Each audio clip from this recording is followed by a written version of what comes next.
Hello everyone, welcome to Physics Wallah. My name is Danish Zafar. आज आप मेरे साथ हैं शक्ति 2.0 के प्रपोजिशंस लेक्चर में। गाइस, आज की जो क्लास है प्रपोजिशंस, ये बहुत ही मजेदार होने वाली है क्योंकि मैं कोशिश करूंगा प्रपोजिशन के वो सारे कॉन्सेप्ट कवर करने की जो पिछले कुछ सालों में एनडीए एग्जाम में पूछे गए हैं ना। तो ये बहुत ही इंपॉर्टेंट है कि आप इस क्लास को शुरू से लेकर आखिर तक देखें और नोट्स जरूर बनाते रहें, है ना। उम्मीद है लास्ट क्लास आपने एडवर्ब और एडजेक्टिव की देखी होगी जिसमें आपको वाकई मजा आया होगा। तो आज की क्लास में हम दो चीजें करेंगे, एक चीज नहीं दो चीजें करेंगे। एक तो प्रपोजिशंस, और जैसा कि मैंने आपसे वादा किया है कि हर क्लास में मैं वोकैब की क्लास जो है आपकी वो अलग तो है ही, पर हर क्लास में मैं आपको कुछ वर्ड्स भी दूंगा। जैसे मैंने आपको सिनोनिम्स दिए, एंटोनिम्स दिए अभी तक, तो आज की क्लास में कुछ नया आपको मिलने वाला है। मिलने वाले हैं रूट वर्ड्स और साथ ही साथ प्रपोजिशंस पे एक बढ़िया सा लेक्चर। तो क्या होते हैं प्रपोजिशंस, ये आपको क्यों परेशान करते हैं, क्या दिक्कतें आपको इसमें आती हैं, इन सारी चीजों के बारे में आज हम बात करने वाले हैं। तो देखिए क्या मतलब है प्री, इसको अगर आप तोड़ के पढ़ेंगे तो ये है प्री पोजिशंस, है ना। पढ़िए, प्रपोजिशंस पढ़ा जाता है। प्री पोजिशंस का मतलब है पहले पोजीशन लेना। प्री का, है ना, प्रीपेड रिचार्ज होता है आपका। प्री का मतलब क्या होता है? पहले। तो प्री का मतलब क्या होता है? पहले। तो पहले ही पोजीशन ले लेना किसी चीज की। अब आप सोच रहे होंगे इसका क्या मतलब हुआ कि पहले ही पोजीशन ले लेना किसी चीज की। इसका मतलब हुआ जैसे कि मैंने सेंटेंस लिखा,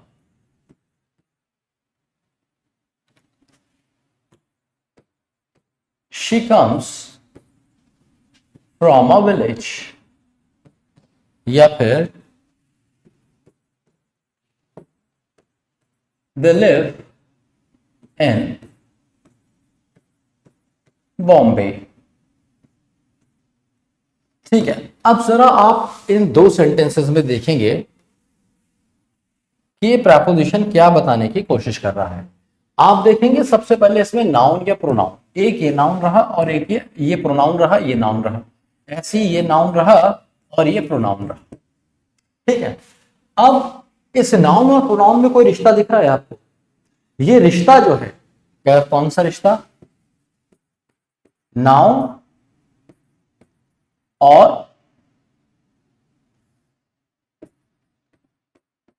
प्रोनाउन का रिलेशन जो बताते हैं वो ही प्रपोजिशन होते हैं।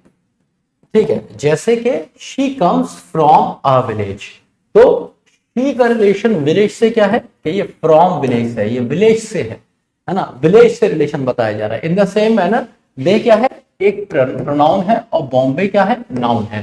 तो दे लिव इन बॉम्बे, तो दे का क्या रिलेशन है बॉम्बे से कि वो उसमें है, इन।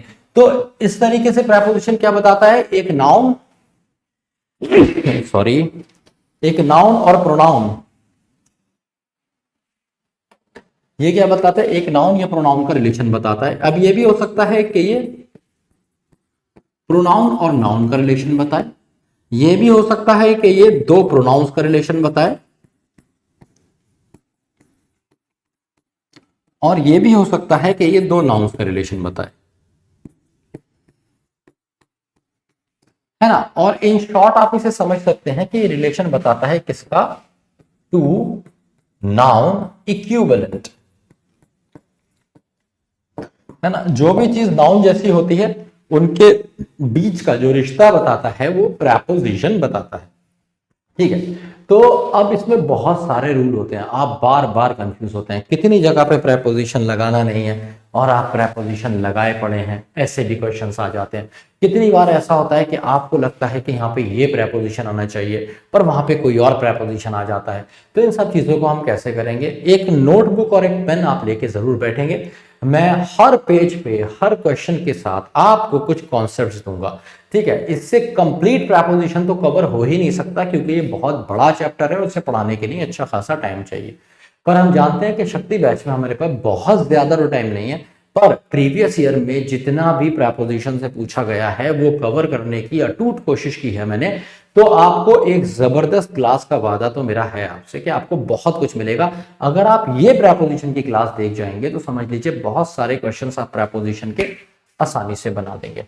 तो here we have question number 1। छाती चौड़ी करके जल्दी से बता दीजिए। हर क्वेश्चन के लिए 10 सेकंड का मैं आपको टाइम दूंगा और फिर एक्सप्लेनेशन में आपको सारे कॉन्सेप्ट क्लियर हो जाएंगे। क्वेश्चन नंबर 1 आपके सामने है, जल्दी से बताइए कि क्या एरर है इसमें, क्या गलती लग रही है, या आप किसको सेलेक्ट करना चाहेंगे।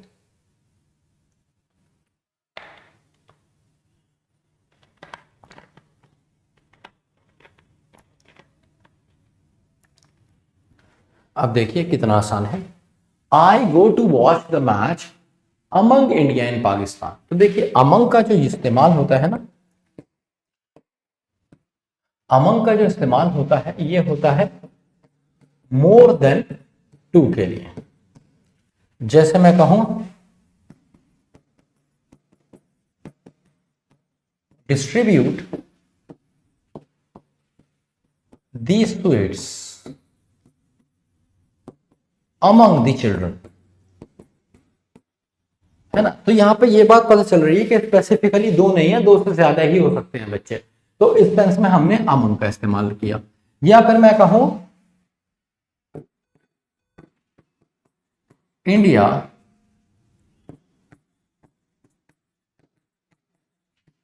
Pakistan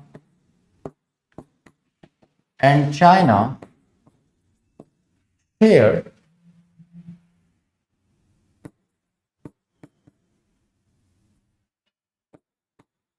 borders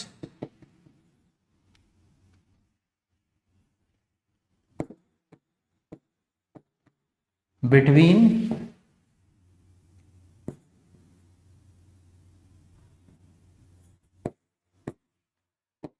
themselves। तो क्योंकि मेरे पास इंडिया, पाकिस्तान और चाइना 3 कंट्रीज हो गई, तो मैं 3 के लिए दोस्त बिटवीन का इस्तेमाल ना करके यहां पे क्या लिखूंगा, India Pakistan and China share borders among themselves. ठीक है, तो अमंग का मतलब क्या होता है, 2 से ज्यादा के लिए, और अगर 2 है तो हम बिटवीन का इस्तेमाल करते हैं, बिटवीन का।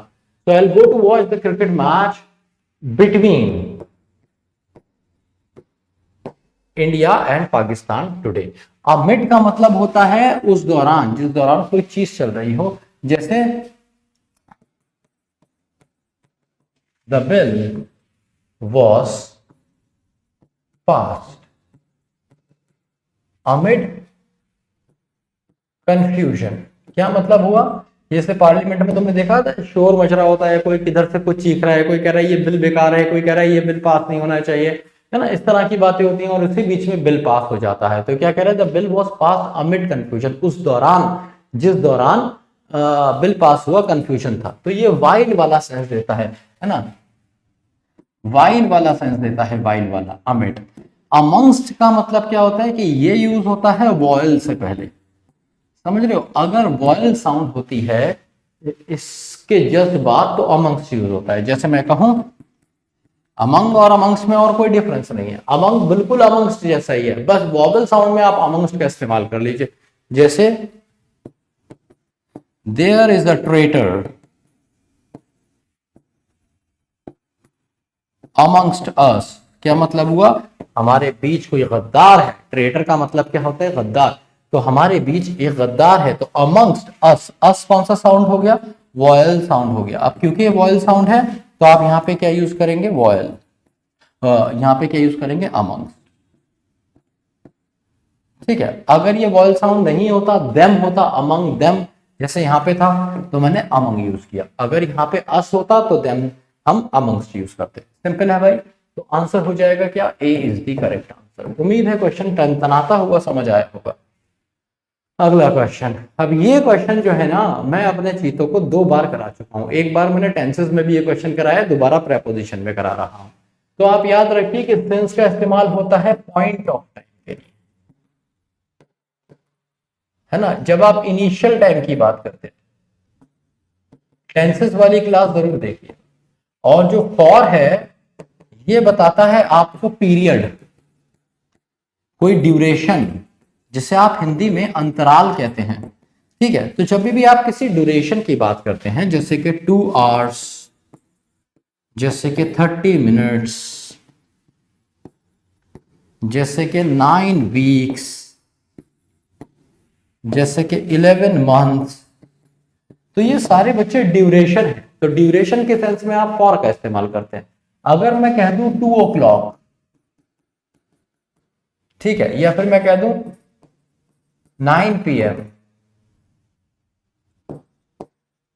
या मैं कहूं 2 दिसंबर, तो ये एग्जैक्ट टाइम है, पॉइंट ऑफ टाइम है। इनके सेंस में आप सिंस का इस्तेमाल करेंगे। तो Shruti has been talking on the phone for 2 hours, 2 घंटे से, फॉर 2 आवर्स। तो आंसर हो जाएगा बेटा B, B is the correct answer, B. Next question. हाँ, बाकी तो कुछ था नहीं ना क्वेश्चन में, नहीं बाकी कुछ नहीं था। हाँ, फ्रॉम मैंने आपको बताया था कि फ्यूचर में यूज होता है पॉइंट ऑफ टाइम के लिए, ये भी टेंसेस में बताया था, फ्यूचर में पॉइंट ऑफ टाइम। अरे मैम लिखती नहीं है, your school will remain close from this date to this date, बस वही है ये। Question number 3। अब एक बात याद रखिए कि बिसाइड और बिसाइड्स में क्या डिफरेंस है। तो बिसाइड्स का मतलब होता है अपार्ट फ्रॉम दिस, मतलब इसके अलावा। जैसे मैं कहूं besides teaching English I also give classes for personality development. तो बिसाइड्स का मतलब क्या हुआ, के अलावा, किसी चीज के अलावा के लिए आप बिसाइड्स का इस्तेमाल करते हैं। On the other hand beside का मतलब क्या होता है, बराबर में, एडजेसेंट। जैसे मैं कहूं a beautiful girl was sitting beside Ravi, Ravi के बराबर में एक सुंदर लड़की बैठी थी। तो बिसाइड का मतलब हो जाएगा बराबर में, है ना। तो और डिस्पाइट के साथ कभी ऑफ नहीं लिखता, याद रखिएगा, डिस्पाइट ऑफ कुछ नहीं होता, सिर्फ डिस्पाइट ही होता है ना। तो ये वाला ऑप्शन गलत हो गया। आपको कहना पड़ेगा बिसाइड रीडिंग डिटेक्टिव फिक्शन, है ना, मैं डिटेक्टिव फिक्शन रीड करने के अलावा तुम्हारे और क्या इंटरेस्ट है, सवाल पूछा रहा है, के अलावा। तो आंसर हो जाएगा सी, है ना। बिसाइड का मतलब तो बराबर में होता है, आंसर इस थे। थ्रू का मतलब होता है जब हम किसी पासेज की बात कर रहे होते हैं, जैसे the water was supplied through pipes. तो कोई चीज जब किसी चीज के में से जा रही होती है, कोई टनल है, कोई सिलेंड्रिकल शेप की कोई चीज है, कोई चीज कहीं से पास हो रही है, कोई जंगल है, तो किसी चीज के पास होने के लिए हम थ्रू का इस्तेमाल करते हैं। तो थ्रू से कोई मतलब नहीं है, आंसर हो जाएगा C. Next question. When the train pass through the tunnel. अब आप देखिए, मैंने अभी आपको बताया था थ्रू क्या बताता है, थ्रू बताता है जब कोई चीज कहीं से पास हो रही होती है, कोई चीज कहीं से पास हो रही होती है। तो ये बिल्कुल सही है ना, टनल है, कोई पाइप है, जंगल है, ठीक है। तो इन सब सेंस में आप थ्रू का इस्तेमाल करते हैं। तो the when the train pass through the tunnel, ये बिल्कुल सही है। ओवर द टनल का मतलब हो जाएगा कि टनल नीचे थी, उसके ऊपर से ट्रेन जा रही थी, मतलब टनल के ऊपर ब्रिज बना था, है ना। तो वो वाला सेंस आप यहाँ पे नहीं देना चाह रहे हैं, है ना। When the train passed by the tunnel भी गलत हो जाएगा। बाय का ट्रेन का मतलब हो जाएगा ट्रेन जब पास हुई टनल के द्वारा पास नहीं हुई है, टनल में से पास हुई है, तो द्वारा वाला सेंस नहीं देगा ये, है ना। और ऑन टू का मतलब है चढ़ना, किसी चीज पे चढ़ने के लिए। जैसे मैं तुमसे कहूं get on to the platform, platform पे चढ़ जाओ, कोई ऊंची चीज है, मैं तुमसे कहूं get on to the horse, घोड़े पे चढ़ जाओ, ठीक है। तो चढ़ने के लिए माउंट, ऑन टू का मतलब क्या होता है, टू माउंट, चढ़ने वाला सेंस देता है माउंट। इस पे आगे सब क्वेश्चंस मिलेंगे आपको, सब्र का फल बहुत ही मीठा होने वाला है भाई। तो आंसर हो जाएगा नो इंप्रूवमेंट, डी। जिसने लगाया है डी वही था सच्चा चीता। अगला क्वेश्चन देखते हैं। अब ओइंग कुछ नहीं होता भाई, हमें कहना पड़ता है ओइंग टू, जिसका मतलब होता है ड्यू टू। तो आप चाहें ड्यू टू यूज करें या ओइंग टू यूज करें, दोनों का मीनिंग कैसा होता है, सेम मीनिंग होता है ना। मतलब क्या होता है ओइंग टू, ड्यू टू मतलब बिकॉज ऑफ, ठीक है। अगेंस्ट से कोई मतलब नहीं है यहाँ पे, और इन स्पाइट ऑफ ठीक वर्ड होता है, पर ये यहाँ पे यूज नहीं होगा, क्योंकि इन स्पाइट ऑफ का मतलब होता है के बावजूद। In spite of is equal to despite. आप चाहें डिस्पाइट लिखें या इन स्पाइट ऑफ लिखें, एक बात आप बार बार याद रखेंगे कि अगर आप इंस्पाइट लिख रहे हैं तो ऑफ का लगाना जरूरी है, और अगर आप डिस्पाइट लिख रहे हैं तो इसके साथ ऑफ नहीं आएगा। और इंस्पाइट अकेला नहीं आएगा। तो इंस्पाइट लिखेंगे तो ऑफ का लिखना जरूरी है, डिस्पाइट लिखेंगे तो ऑफ नहीं आएगा। तो क्या कह रहा है, ओइंग के साथ टू लगाना पड़ेगा। क्वेश्चन भटैक से सॉल्व हो गया। कैसे सॉल्व हो गया, भटैक से। So owing to the landslide मतलब due to landslide, because of landslide we decided to postpone a trip. हमने अपनी ट्रिप जो थी वो क्या कर दी, डिले कर दी, पोस्टपोन कर दी। Answer is A. Next question. तो भाई अगला क्वेश्चन कहता है you can go to the Mughal garden. तो मुगल गार्डन जा सकते हो बाय फुट। अब देखो जब भी हम ट्रेवल करते हैं ना तो हम बाय का इस्तेमाल करते हैं। जैसे I travel by air, I travel by aeroplane, I travel by train, I travel by बस। तो जब भी जर्नी की बात होती है इन सब के सेंस में हम बाय का इस्तेमाल करते हैं। By air, by aeroplane, by train, by bus, by bicycle. लेकिन भाई जब आप पैरों पर चलकर जाते हो तो पैरों के द्वारा नहीं जाते हो। यहाँ पे तुम एयर के द्वारा, एरोप्लेन के द्वारा, ट्रेन के द्वारा, बस के द्वारा जा रहे हो, द्वारा नहीं जा रहे भाई, ऑन फुट, अपने पैरों पे जा रहे हो, ऑन फुट। तो याद रखिए ये फिक्स प्रेपोजिशन है। ऑन फुट का इस्तेमाल आप तब करेंगे जब आप पैदल चलने का सेंस देंगे। तो क्या कह रहा है, you can go to Mughal garden on foot. तो तुम पैरों पर जाओगे मुगल गार्डन, मतलब पैदल जाओगे। As it is a stone's throw away. तो याद रखिए स्टोन्स थ्रो का मतलब क्या होता है, वेरी नियर, वेरी नियर। इसे आप ऐसे याद रखोगे स्टोन्स थ्रो, एक पत्थर फेंकोगे तो वहां तक पहुंच जाएगा, इतना क्लोज है स्टोन्स थ्रो, है ना। तो answer is C. Next question. अब प्रेपोजिशन में पेंच आना शुरू हो गए हैं। तो ये एक पेंच वाला क्वेश्चन है। तो पहले पेंच वाला क्वेश्चन समझते हैं। याद रखिए कि do not use TO2 before home. Home से पहले आप TO2 का इस्तेमाल नहीं करेंगे। कब, if it is used with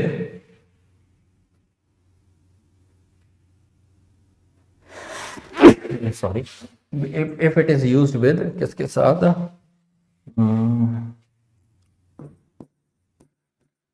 verbs of motion या फिर rest.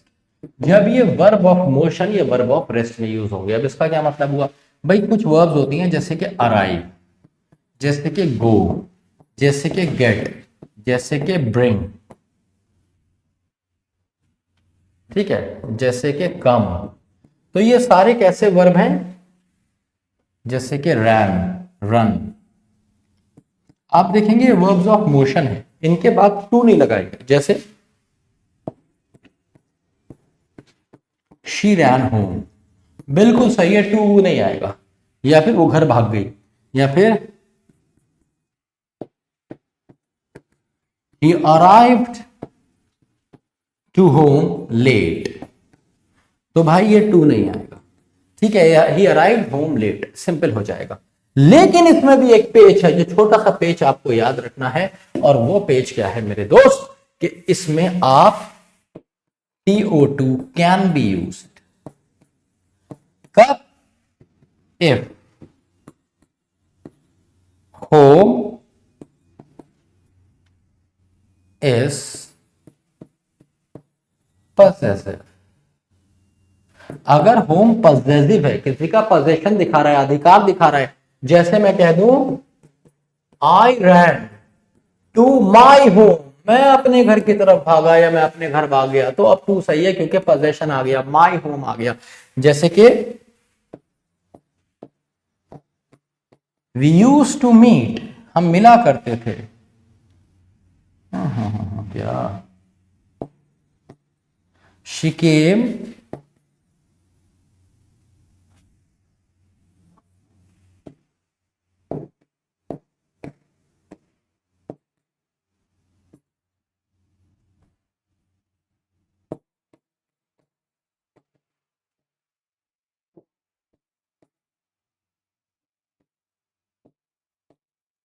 he came to his house last night, कल रात वह उसके घर आई थी। तो देखो भाई टू के बाद पोजेशन आ गया, हिज हाउस या हिज होम, हिज होम बिल्कुल सही है। समझ आ रही है बात? तो अगर पोजेशन का इस्तेमाल हुआ है तो टू लगा सकते हैं, नहीं तो इन वर्ब्स के साथ टू का इस्तेमाल नहीं होगा। Do not use TO2 before home, है ना। तो आई विल रिटर्न, रिटर्न भी इसी में आता है। जब गो इसमें आएगा, कम इसमें आएगा, ब्रिंग इसमें आएगा, गेट इसमें आएगा, रिटर्न भी इसमें आएगा। तो क्या कर रहा है, आई विल रिटर्न होम। तो यहां पे आंसर हो जाएगा ए, ये TO2 नहीं आएगा। क्वेश्चन खत्म हो गया। नेक्स्ट क्वेश्चन,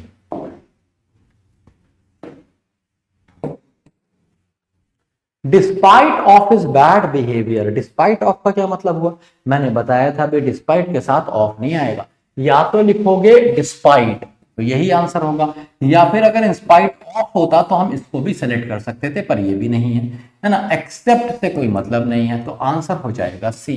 तो डिस्पाइट ऑफ का क्या मतलब होता है, इन स्पाइट ऑफ, के बावजूद, है ना। डिस्पाइट हिज बैड बिहेवियर, उसके बैड बिहेवियर के बावजूद दे फॉरगिव हिम, उन्होंने उसे माफ कर दिया। तो आंसर मेरे बच्चे हो जाएगा C. Question number 9, the operation will take place 10 AM to 1 PM। अब एक बात याद रखिए, ये जो फ्रॉम होता है ना, फ्रॉम का जोड़ा TO2 के साथ होता है, और इसी तरीके से जो एंड, जो बिटवीन होता है, बिटवीन का जोड़ा AND एंड के साथ होता है। अब तुम सोचोगे सर इस बात का क्या मतलब हुआ, बहुत ही आसान है। दो तरीके हो सकते हैं एक बात को कहने के, है ना।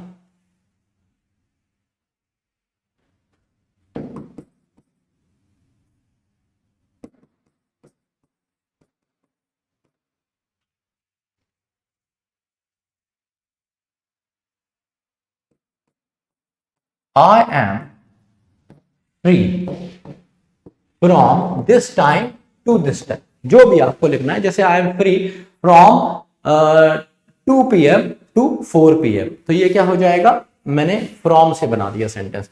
अगर सेम सेंटेंस तुम बिटवीन से बनाओगे, तुम्हें कहना पड़ेगा आई am free between dash and dash. ठीक है, आई am free between 2 AM and 4 PM। तो अगर सेंटेंस बिटवीन से बना रहे हो तो बिटवीन का जोड़ा एंड के साथ है, अगर फ्रॉम से बना रहे हो तो टू है। याद नहीं है, your school will be close from this date to this date, तो हम हमेशा फ्रॉम के साथ टू लगाते थे, वही यहाँ पे करना है। अब यहाँ पे क्योंकि बिटवीन से बना है तो भैया टू नहीं लगाओ, क्या लगा दो, एंड लगा दो, क्वेश्चन खत्म हो गया। ठीक है, तो क्या हो जाएगा, the operation will take place between 10 AM and 1 PM and 1 PM, then answer is C. चलो भाई नेक्स्ट क्वेश्चन,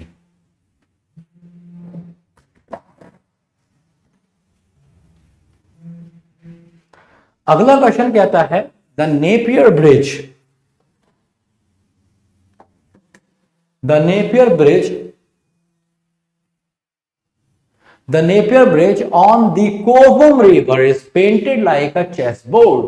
तो अब याद रखो, Napier bridge on the, on का मतलब होता है किसी चीज के ऊपर, सरफेस टच। जैसे फॉर एग्जांपल ये AC का रिमोट है और ये पेन है, और अगर पेन मैंने इसके ऊपर, अगर मैंने पेन इसके ऊपर रख दिया है तो मुझे क्या कहना पड़ेगा, the pen is on the remote. On का मतलब क्या हो गया, सरफेस टच है। जैसे मैं कहूं the pen is on my palm, तो ऑन का मतलब क्या होगा, सरफेस टच है। किसकी, इसकी और इसकी सरफेस टच है। तो ऑन का इस्तेमाल कब होता है,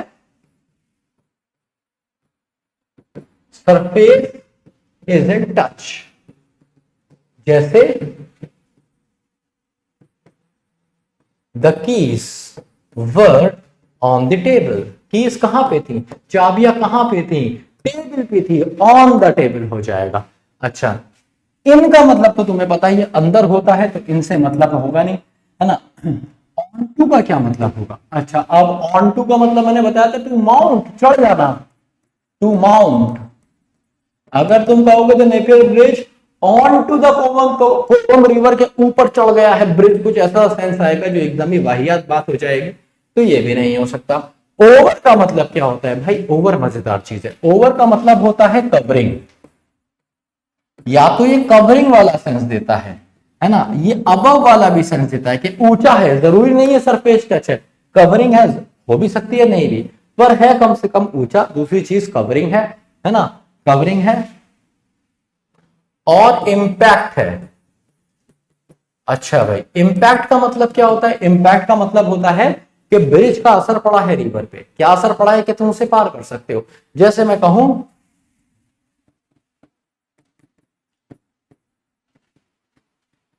put the blanket on the baby, जानते हो उसका मतलब क्या हो जाएगा? इसका मतलब हो जाएगा बच्चा सो रहा है ना, बच्चा सो रहा है और तुम उसके ऊपर ब्लैंकेट डाल दो। तो डाल दो का मतलब है, फॉर एग्जांपल मेरे पास कोई ब्लैंकेट है, बच्चा सो रहा है, किसी ने मुझसे कहा कि ऑन द बेबी, मैंने जाकर सीधे मुंह पे रख दिया बच्चे के, 2 मिनट बाद बच्चा उठ गया, आया, सांस नहीं आ रही, ब्लैंकेट मुंह पे रखने की चीज थोड़ी है। तो सिर्फ तुमने उसके ऊपर जाके रख देना है।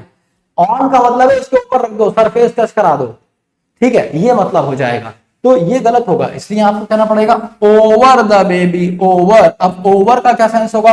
ओवर का सेंस होगा कवरिंग, कवरिंग कर रहा है, कवर कर रहा है उसको, है ना, वो वाला सेंस देगा। जैसे मैं कहूं, तुम कहते नहीं, तुमने देखा होगा मूवीज में, है ना, लड़की बेचारे छोटे कपड़े पहन के आई थी, है ना, फैशन में चलते हैं, लड़का पहन के आया था अपना कोट सूट आराम से, थोड़ी देर बाद बर्फ पड़ जाती है, ठंड हो जाती है, लड़की सुखड़ जाती है, लड़का कहते हैं ले ले मेरी जैकेट पहन ले। अब लड़का खुद सुखड़ रहा है, नहीं जा रहा है, अंडे तो बहुत खाए थे पर क्या करूं, लड़की पटानी है तो कोट तो देना ही पड़ेगा ना, नहीं तो कहेगी इतनी ठंडी से है बारा, मुझे क्या सहेगा, है ना। तो तुम्हें क्या करना पड़ता है? अपना कोट देना पड़ता है, और तुम उससे क्या कहते हो?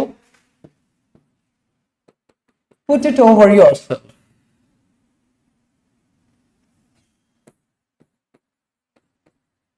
पुट इट ओवर योरसेल्फ, ये तुम अपने ऊपर डाल लो, है ना, मैं तो सह लूंगा, मर्द को दर्द नहीं होता और ठंड भी नहीं लगती, है ना, ये वाली चीजें हमें सिखाई जाती है, हम सोचते हैं सह ले। तो भाई ओवर का सेंस कवरिंग में होता है, इम्पैक्ट में होता है। जैसे मैं कहूं the fan is over my head, I don't need an AC. क्या मतलब हुआ? कि फैन मेरे सर के ऊपर है भैया, ऊपर है का मतलब ये नहीं कि बिल्कुल मेरे सर के ऊपर लगाया हुआ फैन यहां लगा हुआ है, बड़ बड़ बड़ बड़ चल रहा है, ये बिल्कुल मतलब नहीं। इसका मतलब है the fan is over my head, उसकी हवा मुझे आ रही है, उसका इम्पैक्ट है, इम्पैक्ट दिखाना चाह रहा हूं कि उसका इम्पैक्ट है। I don't need AC, AC की जरूरत नहीं है, फैन की हवा, खेतान फैन है, टनटनाती हुई हवा आ रही है, मुझे नहीं चाहिए एसी, ये कहने का मतलब है इसका। सो ऐसी the Napier bridge over, over का मतलब क्या है? कवरिंग। ये बह रही है नदी मान लो, तो जो ब्रिज बना हुआ है कुछ इस तरीके से बना हुआ है, फटा फटा, है ना, तो इसके ऊपर से आराम से जा सकते हो, यहां से नदी बह रही है, ठीक है, दैट इज व्हाट। तो इट मींस क्या हो गया? The Napier bridge over the Cooum river is painted like a chessboard, chessboard की तरह उसे पेंट कर दिया गया है, प्रमोट करने के लिए international chess olympiad. Answer is C. मजा आया ना क्वेश्चन में? अगला क्वेश्चन। तो भाई ऐसे कॉन्सेप्ट क्लियर होते जाएंगे, आगे बढ़ते जाइए, नोट जरूर बनाते जाइए।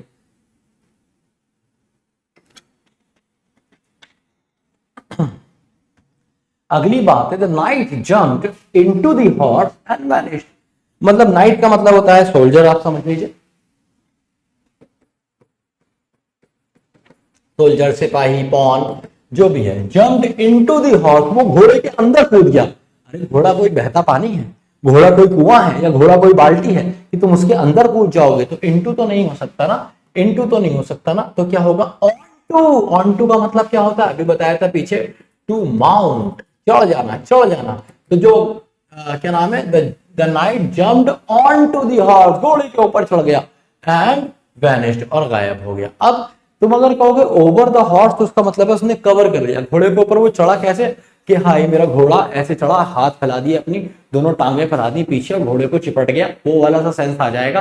तो इसलिए ओवर यहाँ पे यूज नहीं करेंगे, यहाँ पे सिर्फ चढ़ने की बात हो रही है ना। उसने चढ़ के अपनी तशरीफ आराम से घोड़े के ऊपर टेकी है, सैडल पे बैठा है, ठीक है, ये वाला सेंस तो दे रहे हो। ये अपने को घोड़े पे लेट गया है, घोड़े को पूरा कवर कर दिया है, इम्पैक्ट दे दिया है घोड़े पे, ये वाला मतलब नहीं है, इसलिए ओवर नहीं आएगा, कंफ्यूज ना हो, ठीक है। क्रॉस से मतलब नहीं, the night jumped cross the horse का मतलब है कि घोड़ा बीच में खड़ा था, नाइट भागता हुआ फटाक से घोड़े के ऊपर से कूद दिया, तो कोई मतलब नहीं है। आंसर हो जाएगा बी। प्रेपोजिशन बड़ी मजेदार होती हैं, जब भी मैं गलत प्रेपोजिशन लगेगी देखता हूं ना, मुझे एक जोक मिल जाता है, ठीक है। तो this is what happening here. Next question, question number 12, और ये मजेदार क्वेश्चन है और इस पे मुझे आपको एक कॉन्सेप्ट भी देना है।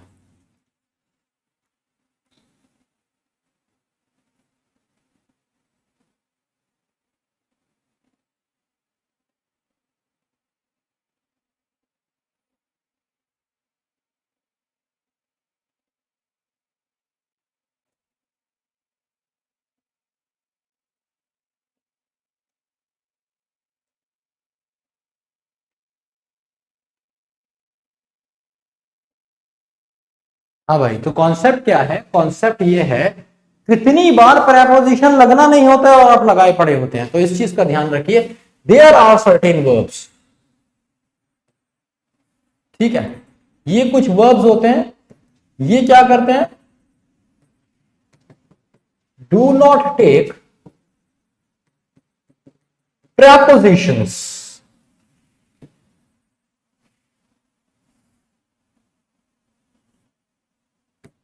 इन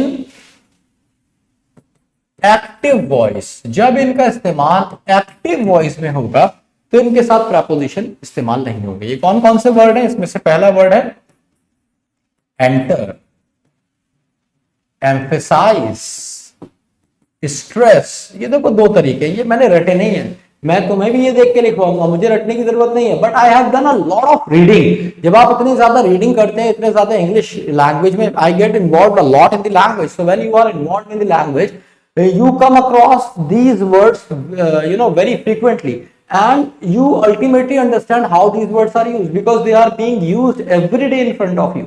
This is why reading is very very important. So the same you have to do, read as much as possible to have a good command over English.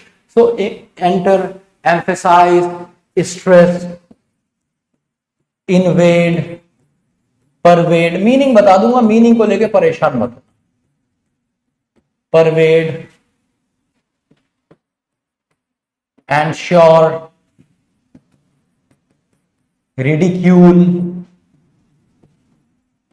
resemble, attack,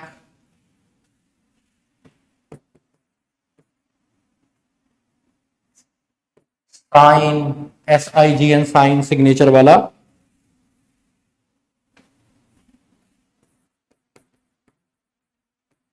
accompany, investigate,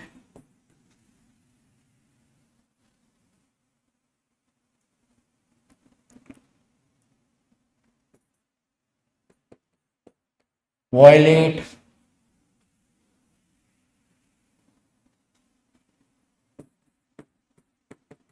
consider,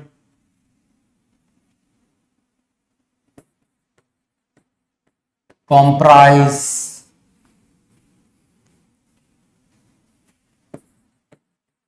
resist, eschew,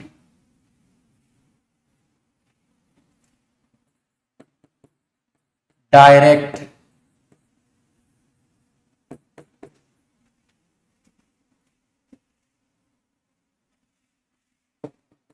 join,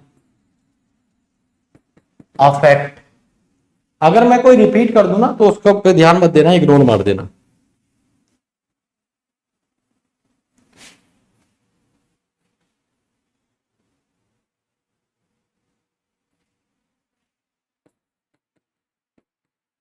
discuss, describe, reach,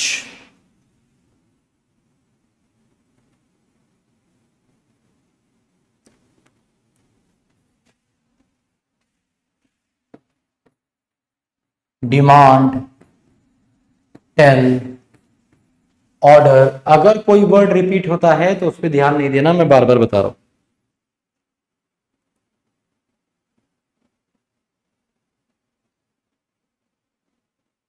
board, ठीक है, ये common word हैं जिनमें से आपके पास question आ सकता है। अब आपको इसमें ध्यान क्या रखना है? आपको ध्यान रखना है कि वर्ड अगर आपको दिखेंगे एक्टिव वॉइस में तो आप इनके साथ प्रेपोजिशन नहीं लगाएंगे, ठीक है। जैसे कि द टीचर एंटर्ड इनटू नहीं आएगा, बस the teacher entered the class, बात खत्म। या जैसे मैं कहूं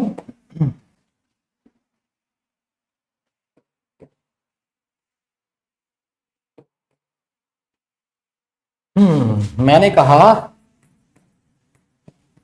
Mohammad Ghori invaded to India several times कि मोहम्मद गौरी ने इंडिया पे कई बार आक्रमण किया है। इन्वेड का मतलब होता है घुसपैठ करना, तो यहाँ पे टू नहीं आएगा, या इन्वेडेड ऑन भी लगा देते हैं लोग, वो ऑन भी नहीं आएगा, तो ना ही इसके साथ टू ही आएगा ना ही इसके साथ ऑन आएगा। बड़ा ही सिंपल है कि भाई इसके साथ क्या आना है, Mohammad Ghori invaded India, to और ऑन नहीं आना है, बात खत्म है ना। तो एंटर्ड इन भी गलत हो जाएगा, एंटर्ड टू भी गलत हो जाएगा, आंसर इज ए। ठीक है, तो इन वर्ड्स को आप ध्यान रखिए, इनका मीनिंग बता देता हूं मैं। एम्फेसाइज का मतलब स्ट्रेस ही होता है, ये दोनों किसी चीज पे जोर देना, तो ये दोनों सिनोनिम जैसे हो गए।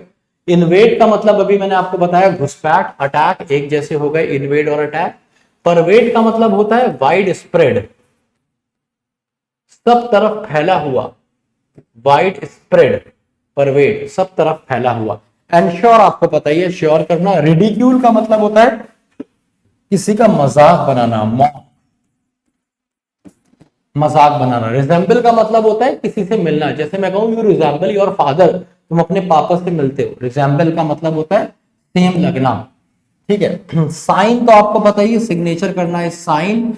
अकंपनी, किसी को कंपनी देना, जैसे can you अकंपनी me for a while, क्या तुम मुझे थोड़ी देर कंपनी दे सकती हो, तो अकंपनी क्या हो जाएगा, किसी को कंपनी देना। इन्वेस्टिगेट आपको पता ही है, छानबीन करना। वॉयलेट का मतलब होता है ब्रेक, यूजुअली किसके लिए आता है, लॉ वगैरह के लिए आता है, वॉयलेट द लॉ, ब्रेक।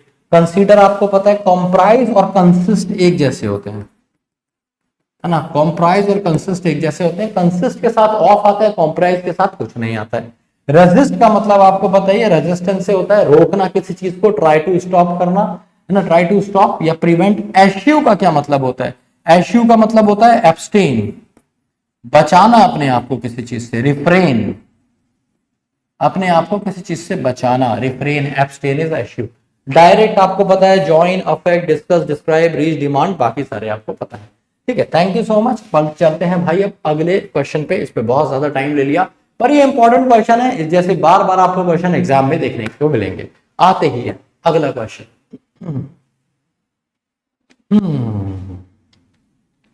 तो अगला क्वेश्चन कहता है ही had written.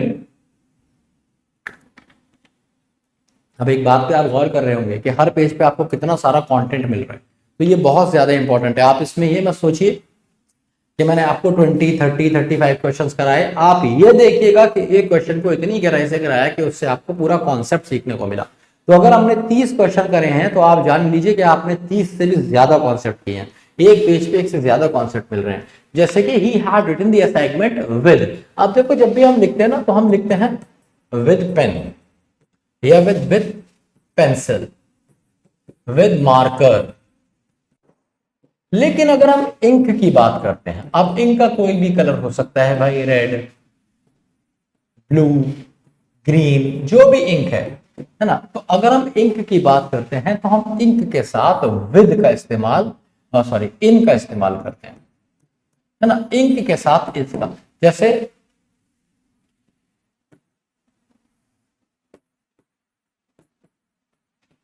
our teachers used to write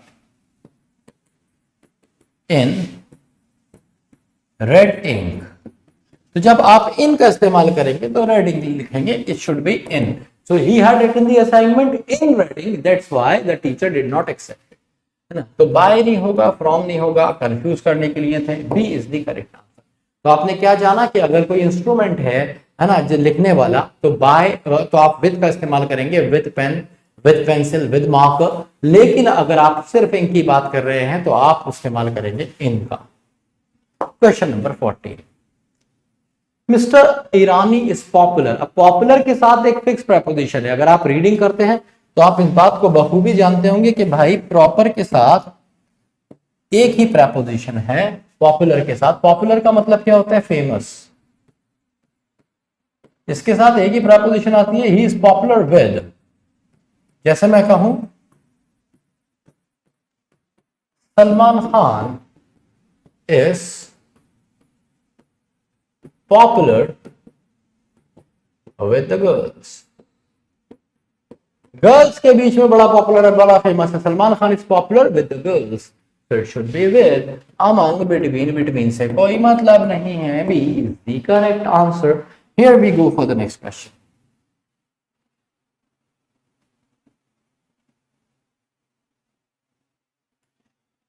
हाँ, अब ये डाई एक बड़ा मजेदार वर्ड है क्योंकि इसके साथ कई तरीके से प्रपोजिशन आते हैं। आइए जरा हम देखते हैं कैसे कैसे।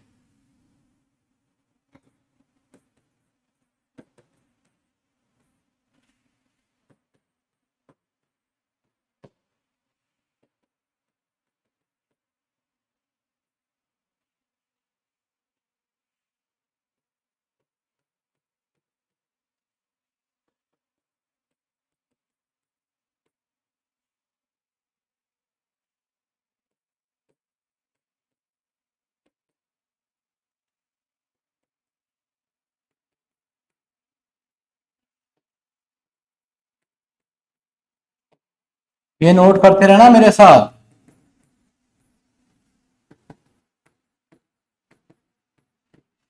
देखो एक ही पेज पे डाई के कितने कॉन्सेप्ट हैं, इसलिए ये बहुत इंपॉर्टेंट है कि आप इसे नोट करते रहें।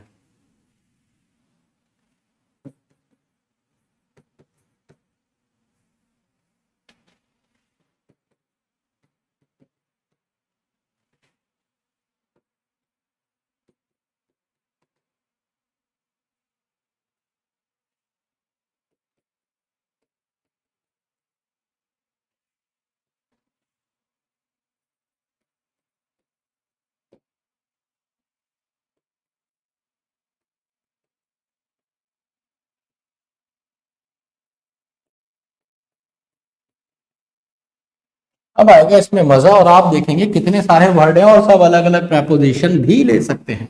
आइए जरा देखते हैं। तो पहले वाला, ही डाइड डैश कॉलरा। अब कॉलरा मेरे बच्चे क्या है, गली का बच्चा बच्चा जानता है, ये है डिसीज। तो जब भी कोई किसी डिसीज से मरेगा, भाई कॉलरा हो गया, टाइफाइड हो गया, ठीक है, या मान लीजिए कोई ही डाइड मलेरिया हो गया, कुछ भी, तो आप he died O F of का इस्तेमाल करेंगे। किसके केस में, डिसीज के केस में। He died of cholera, he died of malaria. क्यों, क्योंकि आप बात कर रहे हैं किसी डिसीज के, डिसीज से मरेगा ऑफ। अगला, अगर आप बात करते हैं रीजन का, ये वुंड्स क्या है, ये इसके रीजन है। ही डाइड तो आप फ्रॉम का इस्तेमाल करेंगे। He died from wounds, he died from infection, he died from blood loss. अब ब्लड लॉस जो है, ये तुम्हें पता है कोई बीमारी तो नहीं है ना, ये तो चोट लग जाती है, खून ज्यादा निकल आता है, तो ये कंडीशन है। तो अगर तुम कोई कंडीशन बता रहे हो, कोई रीजन बता रहे हो ना, एक्सीडेंट भी, अगर कोई बहुत बड़ा एक्सीडेंट हुआ है, ठीक है, और उसमें ये भी अगर एक बड़ा एक्सीडेंट हुआ है, जैसे मान लो प्लेन क्रैश हुआ है, या फिर कोई डेन हो गई है कोई ट्रेन, उसमें कोई मरा है, तो आप इन कह सकते हैं, डाइड इन एन एक्सीडेंट। इनका मतलब होगा कि एक एक्सीडेंट हुआ जिसमें बहुत सारे लोग मरे, इसमें ये भी निकल लिए। अच्छा, अब अगर ऐसा हुआ है कि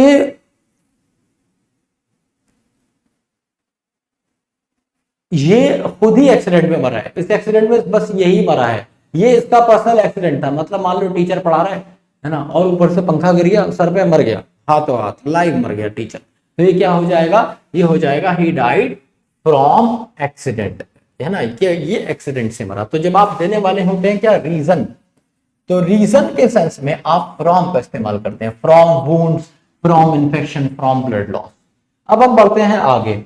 अब जब आप बात करते हैं किसी इंस्ट्रूमेंट की, है ना, ही डाइड बाय बुलेट, या आप बता रहे हैं suicide, he died by suicide, तो बुलेट के केस में, सुसाइड के केस में आप बाय का इस्तेमाल करते हैं। आगे बढ़ते हैं। अच्छा, ये दोनों, इन दोनों का मतलब सेम होता है। इसका मतलब होता है किसी का वक्त से पहले मर जाना, ठीक है, किसी का वक्त से पहले मर जाना, सेम मीनिंग होता है, बट प्रेपोजिशन अलग है। इसका मतलब क्या है, किसी का वक्त से पहले मर जाना, है ना, या फिर डाई सडनली, या डाई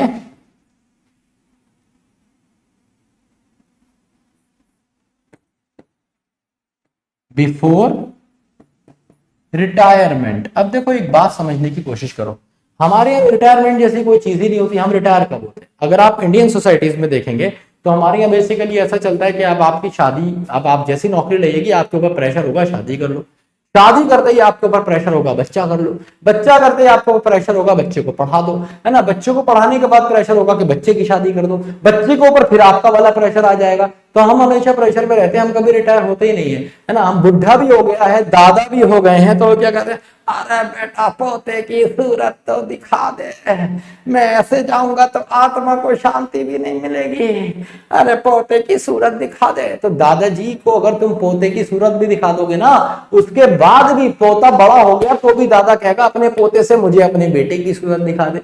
तो ये जो हमारे यहाँ के दादाजी नानाजी होते हैं ना, ये इनको हमेशा नई सूरत देखने को मतलब इनका मन करता है नई सूरत और नई सूरत, है ना। ये इन लोगों ने पॉपुलेशन बढ़वाई है, तो सूरत दिखाने के चक्कर में तुम्हें करना पड़ जाते हैं बहुत सारे जतन, और फिर मतलब समझ रहे हो। Same is with Indian society. तो हमारे, लेकिन अगर तुम अंग्रेजों को देखोगे ना, ब्रिटिश को देखोगे या बाहर दूसरी कंट्रीज में देखोगे, तो वहां पे ऐसा प्रेशर यूजुअली नहीं होता है। उनको होता है कि तुम 18 साल के हो गए, निकल लो अब यहाँ से, अपनी दुनिया अपने आप बनाओ और अपनी क्रांति खुद देखो, बच्चा पैदा करो ना करो, शादी करो ना करो, हमारा खून मत चूसो, हमें जीने दो, हम अपने बुढ़िया बुढ़े हैं। इनके लिए बड़ा इंपॉर्टेंट होता है रिटायरमेंट। ये लोग क्या करते हैं कि अपने रिटायरमेंट को बहुत अच्छे से प्लान करते हैं, और प्लान करने के बाद तुम देखोगे इंडिया में कितने सारे टूरिस्ट आते हैं। कभी तुम अगर गौर करोगे, ऑब्जर्व करोगे, इसमें से बहुत सारे बूढ़े होते हैं जो अपनी बुढ़ी के साथ आया, घूम रहा है, मजे कर रहा है। जो जवानी में नहीं कर पाया वो बुढ़ापे में करते हैं, ठीक है। तो हमारे यहाँ तो ये था बुढ़ा, देख बुढ़े के कितने मजे आ रहे हैं, बुढ़ा गया तो हो गया, ठीक है। हमारे यहाँ तो बुढ़े को क्रिटिसाइज करते हैं क्योंकि जवान ही ऐसे नहीं कर पा रहे, बुढ़े को करते हुए देखोगे तो सीधी सी बातें सुलग ही जाएगी, है ना। तो इसलिए क्या होता है, सडनली डाई और डाई बिफोर रिटायरमेंट के लिए हम इन दोनों का इस्तेमाल करते हैं। तो हम कहते हैं ही डाई इन हार्नेस। हार्नेस का मतलब है दबा हुआ था, काम कर रहा था, काम करते करते मरा बेचारा, सुकून नहीं मिला जीवन में। ऐसे he died with his boots on, जब मरा तो जूते उतारने की फुर्सत नहीं थी, इतना काम था लड़के के पास, क्या फायदा ऐसी जिंदगी का। तो ये अपना रिटायरमेंट आप प्लान करिए।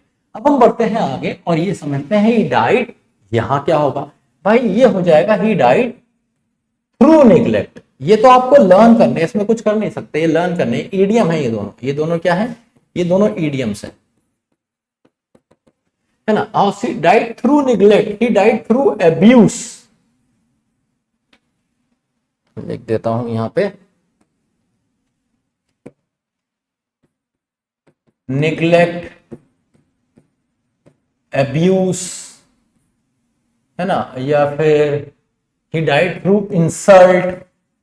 मतलब ऐसा कुछ हुआ है जिससे तुम्हें किसी ने मारा नहीं है, बस हर्ट बहुत कर दिया है और उसी में तुम कह रहे हो है बहुत बुरा हो गया। तो डाइड थ्रू इंसल्ट, नेग्लेक्ट या अब्यूज करेंगे। इसे आप ऐसे भी समझ सकते हैं, मूवीज में दिखाते हैं कि क्या है, हाँ, आपको एक लेटर, मेड भागती हुई आती है और बाबूजी के पास आके कहती है, बाबूजी बाबूजी बाबूजी, पूजा मेम साहब अपने कमरे में नहीं है, और पूजा मेम साहब के कमरे में ये लेटर मिला है, और लेटर पे क्या लिखा है, मेरे प्यारे पापा, मैं रामू काका के बेटे रवि से बहुत प्यार करती हूँ, रवि भी मुझसे बहुत प्यार करता है, हमारा प्यार जात पात ऊंच नीच अमीरी गरीबी में नहीं मानता, और मैं रवि के बिना नहीं रह सकती। मुझे पता है कि आप मेरे प्यार को कभी स्वीकार नहीं करेंगे, इसलिए मैं हमेशा के लिए इस घर को, आपकी शान शोहरत और जायदाद को छोड़ के जा रही हूं। हो सके तो मुझे माफ कर दीजिएगा, आपकी प्यारी पूजा। ठीक है भाई। अब जब पापा ये लेटर पढ़ते हैं तो पापा होते हैं ऑलरेडी बूढ़े, पापा को समझ नहीं आता है ऐसा रवि ने क्या दिखाया जो आज तक मैं बच्ची को नहीं दे पाया। ठीक है, ये ऐसी पागल हो गई कि जायदाद सब छोड़ के रामू काका के बेटे के साथ भाग गई है ना। पापा को आता है हार्ट अटैक, वो ऐसे दिल पकड़ते हैं, निकल जाते हैं। तो ये क्या होता है, ही डाइड थ्रू इंसल्ट, उन्हें लगा लड़की ने दिल तोड़ दिया, है ना। डाइड थ्रू अब्यूज या नेग्लेक्ट कर दिया। इस केस में आप क्या यूज करेंगे, थ्रू यूज करेंगे, THROUGH, थ्रू। ठीक है भाई, ये मैं कहानी है इसलिए सुना रहा हूं ताकि याद रहे, ये क्वेश्चन एग्जाम में फंस जाते हैं चीतों। अब हम आते हैं आगे, ही डाइड। अच्छा, अगर आप कोई किसी चीज के लिए मरे हैं, है ना, तो आप कह देंगे he died for money, he died for country, he died for nothing, बिना वजह मर गया, है ना। बहुत से लोग होते हैं स्टंट कर रहे हैं, भग से मर गए, So he died for nothing, he died for country, he died for money. तो for का इस्तेमाल करेंगे जब आप बता रहे होंगे किसी चीज के लिए, पर्पस समझ सकते हैं, पर्पस, पर्पस के लिए for. अच्छा भाई, अब कभी कभी प्रेपोजिशन आएगा ही नहीं, जैसे यहां पे प्रेपोजिशन आएगा ही नहीं. ही डाइड अ सोल्जर का मतलब है जब वह मरा तो सिपाही था. ही डाइड अ सोल्जर, जैसे शी डाइड अ प्रिंसेस, जब वह मरी तो राजकुमारी थी. She died a princess, he died a soldier, preposition आएगा ही, है ना. तो यहाँ पे क्या हो जाएगा, the postmortem report revealed. Revealed का मतलब होता है ओपन करना, है ना, खुलासा करना. क्या खुलासा करा, the actor did not die by suicide, suicide से नहीं मरा था. B is the correct answer. Clear हो गई कहानी, है ना. बहुत सारे कॉन्सेप्ट हैं जो मैंने बाय से दिए हैं, इसे जरूर नोट कर लीजिएगा. अगले क्वेश्चन पे जाएंगे, क्वेश्चन नंबर 16.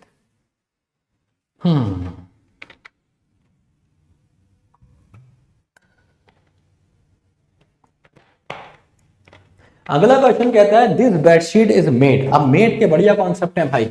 एक तो होता है मेड ऑफ, एक होता है made of, made from, made with. इन तीनों को आप ध्यान से देखिएगा.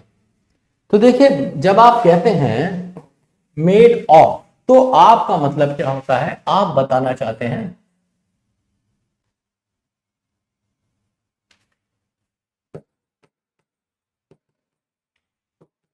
Physical change. अब तुम सोच रहे हो कि फिजिकल चेंज का क्या मतलब है. फिजिकल चेंज का मतलब है original material can be redeemed. Original material आपको वापस मिल सकता है. जैसे मैंने कहा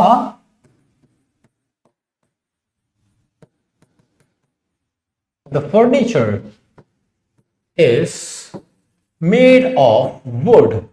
फर्नीचर किससे बना है, लकड़ी से बना है. इज मेड ऑफ वुड बोला मैंने, तो the furniture is made of would, क्योंकि लकड़ी से बना है. अगर फर्नीचर खराब भी हो गया, लकड़ी तो बचेगी ना. तो फिजिकल चेंज आया है सिर्फ उसमें, और ओरिजिनल मटेरियल जो कि वुड है मिल सकता है. लेकिन अगर मैं कहूंगा मेड फ्रॉम, तो इसकी कहानी बदल जाएगी. इसका मतलब होगा केमिकल चेंज. और केमिकल चेंज का मतलब क्या है, original material can not be redeemed. अब इसका क्या मतलब हुआ, जैसे मैंने कहा butter is made from milk, ठीक है, या honey is made from flowers ना. फ्लावर्स के नेक्टर से हनी बनता है. तो अब इसका मतलब ये तो नहीं है कि तुम्हें उसे फूल देने थे, तुमने इसे शहद का डब्बा दे दिया, ऐसा थोड़ी होगा. क्योंकि क्या होता है, केमिकल चेंज होता है. Butter is made from milk का क्या मतलब है कि दोबारा तुम मिल्क से बटर नहीं बना सकते हो, वो बटर से मिल्क नहीं बना सकते हो. एक बार बन गया, हो गया काम. ऐसी तुमने फ्लावर्स में से एक बार हनी एक्सट्रैक्ट कर लिया, उसके नेक्टर से हनी एक्सट्रैक्ट हो गया, हनी बन गया, तो अब दोबारा तुम उसका फूल नहीं बना सकते हो. पर यहाँ पे फर्नीचर, लकड़ी बची, फिर फर्नीचर बन जाएगा, ठीक है. या कुछ भी है ऐसा, जैसे एक एग्जांपल इसमें और बताऊं.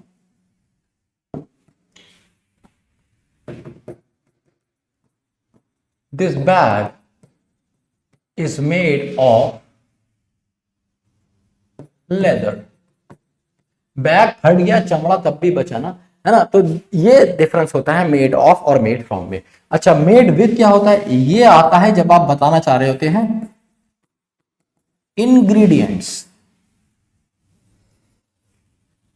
इंग्रेडिएंट्स, और क्या होता है, एक चीज और होती है इमोशंस. तो जब आप बात करते हैं किसी चीज के इंग्रेडिएंट्स की, उसमें क्या क्या माल है ना, या फिर इमोशंस की, तो विद, जैसे she made this card with love. कहते हैं ना, बड़े प्यार से तुम्हारे लिए कार्ड बनाया. तुमने लड़कियां, खाली होती है, कार्ड वार्ड बनाती है, बढ़िया बढ़िया सजा सजा के तुम्हें देती हैं। तो ये क्या होता है, she made this card with love, कैसे बनाया, प्यार से बनाया, इमोशन के लिए आपने विद लगा दिया। या फिर आप इंग्रेडिएंट्स बता रहे हैं किसी डिश के, जैसे मैंने कहा आई हैव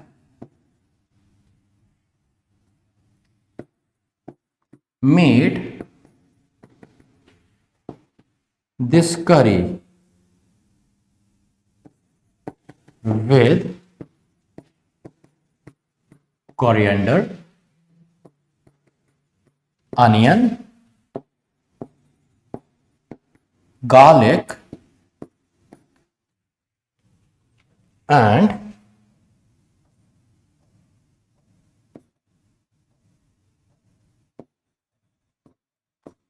टर्मरिक, हल्दी। तो मैं क्या बता रहा हूं कि ये जो करी मैंने बनाई है, इसमें मैंने धनिया डाला है, प्याज डाली है, लहसुन डाला है और हल्दी डाली है। तो ये क्या हो जाएगा, मेड के साथ मैंने क्या प्रेपोजिशन लगाया, विद।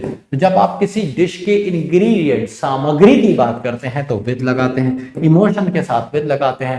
केमिकल चेंज होता है, जो चीज बन गई है उससे दोबारा रिवर्स प्रोसेस नहीं हो सकता है, तो आप फ्रॉम लगाते हैं। अगर रिवर्स प्रोसेस भी हो सकता है, फर्नीचर टूट जाएगा, लकड़ी तो हाथ आएगी, तो आप ऑफ लगा देते हैं। तो यहां पे क्या होगा, this bedsheet is made of the finest quality of silk. तो सिल्क तुम्हें मिल जाएगा, क्या क्या तुम्हें सिल्क मिल जाएगा, this bedsheet is made from, है ना, सिल्क नहीं मिलेगा, is made from. Next question,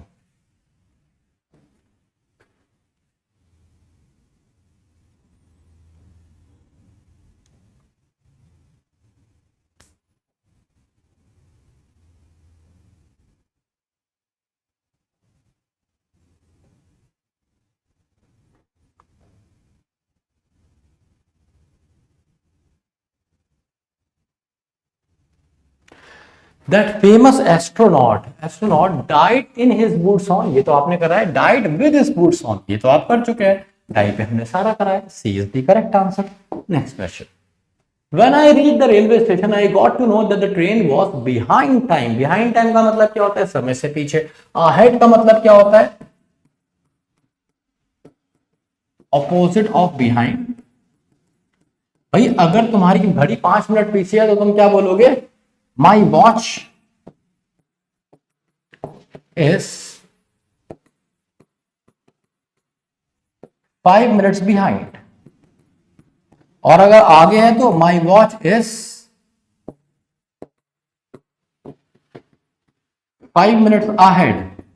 तो हम टाइम के लिए अहेड और बिहाइंड का इस्तेमाल करते हैं आगे पीछे बताने के लिए, तो ये बिहाइंड टाइम है, तो बिल्कुल सही है, कोई गलती नहीं है। क्या कह रहा है कि जब मैं रेलवे स्टेशन पहुंचा तो मुझे पता चला, ओहो ट्रेन जो है पीछे चल रही है समय से, है ना, तो D is the correct answer, late है इसका मतलब। नेक्स्ट क्वेश्चन, अब अगर आपको याद हो अभी जो मैंने आपको क्लास में कराया था ये वाले, तो इसमें आपको ऑर्डर भी मिल जाएगा। कहां गया ये देखिए, ये वाले वर्ड्स मैंने आपको कराए थे, आपको इसमें ऑर्डर भी कहीं ना कहीं लिखा हुआ दिखेगा। मैं भी ढूंढ रहा हूं, आप भी ढूंढ लीजिए, है ना, ये मिल गया मुझे ऑर्डर।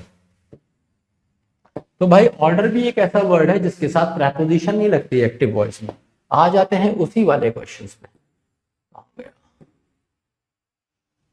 है ना। So I ordered for a strawberry cake नहीं होगा, I ordered a strawberry cake, तो answer is B, I ordered a strawberry cake. So for नहीं आएगा, टू नहीं आएगा, विद नहीं आएगा, answer is B. Next question, the beggar was about to fall due to ill health. भिखारी जो था वो गिरने वाला था बुरी हेल्थ की वजह से, सो आई प्रोवाइडेड हिम। अब जब भी आप इसे ऐसे यूज करते हैं तो याद रखिए, इसे आप लर्न कर लीजिए। प्रोवाइडेड हिम विद लगाते हैं, provided him with money, provided him with food, provided him with shelter, provided him with comfort, या जो भी आप देना चाहते हैं। तो ये एक फ्रेज होता है, सीधे आप प्रोवाइडेड के साथ ही नहीं लगा देंगे, प्रोवाइडेड मैंने उसे प्रोवाइड किया food, provided him with food, food के, है ना, तो विद आप उसके साथ लगाएंगे, सो प्रोवाइडेड हिम विद। ये बात आप याद कर लीजिए, इसमें क्वेश्चन अक्सर आ जाता है, B is the correct answer, बाकी सारे कंफ्यूज करने के लिए दिए गए। चलिए नेक्स्ट क्वेश्चन, अब ये वाला क्वेश्चन भी मैंने क्लास में कराया जब मैंने आपको, अब ठीक है एक चीज बता देता हूं, अब ये जो अबव होता है ना, अबव, अबव का एक ऑपोजिट भी होता है जो होता है बिलो। अबव का एक ऑपोजिट भी होता है जो होता है बिलो, और इन दोनों का एक ही काम होता है, ये बताते हैं लेवल। तो ये बताता है ऊपर का लेवल और ये बताता है नीचे का लेवल, है ना, लेवल बताते हैं। जैसे मैंने कहा आजकल तुम देख रहे हो ना अखबार में आ रहा है, the river is flowing above the danger mark, या फिर the river is flowing below the danger mark. अब इसका क्या मतलब हुआ, मान लो भाई नदी बह रही है तन तन तन तन तन तन, अब नदी के अंदर क्या रखा लगा रखा है, एक हमने एक मार्क लगा रखा है ना, इसके ऊपर जब पानी जाता है तो पता चल जाता है खतरे का कगार है, खतरे से ऊपर बह रही है। तो हम हमेशा लेवल बताने के लिए अबव का इस्तेमाल करते हैं, और नीचे बताने के लिए भी, नीचे बताने के लिए बिलो का इस्तेमाल करते हैं। तो अबव और बिलो का यही केस होता है, ओवर कवरिंग वाले सेंस में आता है ना, किसी चीज के ऊपर इंपैक्ट देने के लिए आता है। जैसे मैं कहूं it is above my level to teach IIT maths, है ना, ये मेरे लेवल से ऊपर की बात है। तो ऊपर क्या हो गया, लेवल के सेंस में आप अबव या बिलो का इस्तेमाल करते हैं, यहां पे आप ओवर का इस्तेमाल करेंगे। Put the blanket over the baby example भी दिया है इसी क्लास में, आंसर इज ए, है ना। तो ऑन द पेशेंट नहीं होगा, अबव अबव नहीं होगा, यहाँ पे अबव गलत हो गया। ऑन मैंने आपको बताया था सरफेस टच के लिए होता है, answer is A. Next question, next question कहता है he was angry on his child. देखो भाई एंग्री के साथ या तो लगाओगे विद जब बात हो रही है पर्सन की, या फिर आप लगाएंगे एंग्री के साथ एट जब बात हो रही है किसी सिचुएशन की। जैसे मैंने कहा I got angry with the students, किस लिए, for not doing the homework. तो क्या मतलब हुआ, मतलब हुआ I was angry with the students, मैं बच्चों से गुस्सा था। किस चीज पे गुस्सा था, कि उन्होंने होमवर्क नहीं किया। तो यहां पे स्टूडेंट्स पर्सन हो गए, मैंने विद का इस्तेमाल किया, इसीलिए यहां पे भी क्या आ जाएगा, विद आ जाएगा, आंसर बी हो जाएगा। अब आप सोचोगे सर एंग्री एट, सिचुएशन का एग्जाम्पल देखिए। जैसे मैंने कहा I got angry eight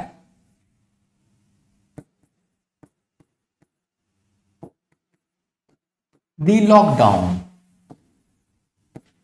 as I couldn't go out, मैं बाहर नहीं जा सकता था। तो क्या हो गया, आई got angry at the lockdown, में लॉकडाउन पे गुस्सा हो गया। तो एट भी आ सकता है। एट कब आएगा, जब आप किसी सिचुएशन की बात करेंगे, पर्सन की बात करेंगे तो क्या आएगा, विद आएगा, आंसर हो जाएगा B.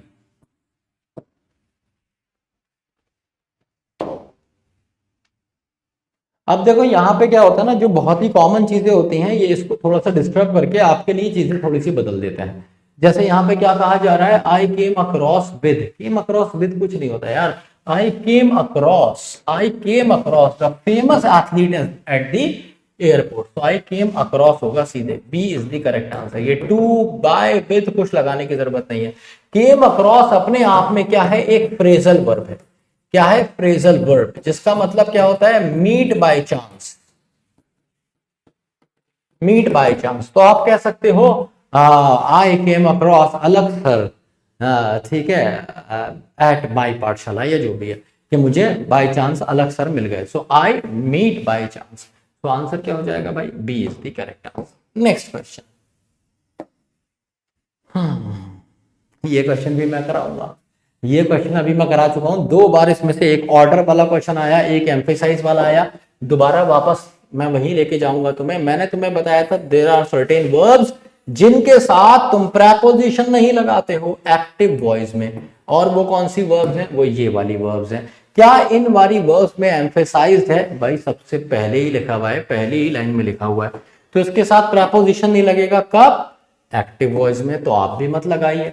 So the they emphasized on नहीं हो सकता, they emphasized, answer is B. Question खत्म। बाकी सब कंफ्यूज करने के लिए है ना, पैसिव वॉइस नहीं है ना, बस पैसिव नहीं होना चाहिए। So they emphasize the importance of sports, उन्होंने जोर दिया किस पे? स्पोर्ट्स की इंपॉर्टेंस क्या है किसी की जिंदगी में हेल्दी रहने के लिए। अगला question, question number 25।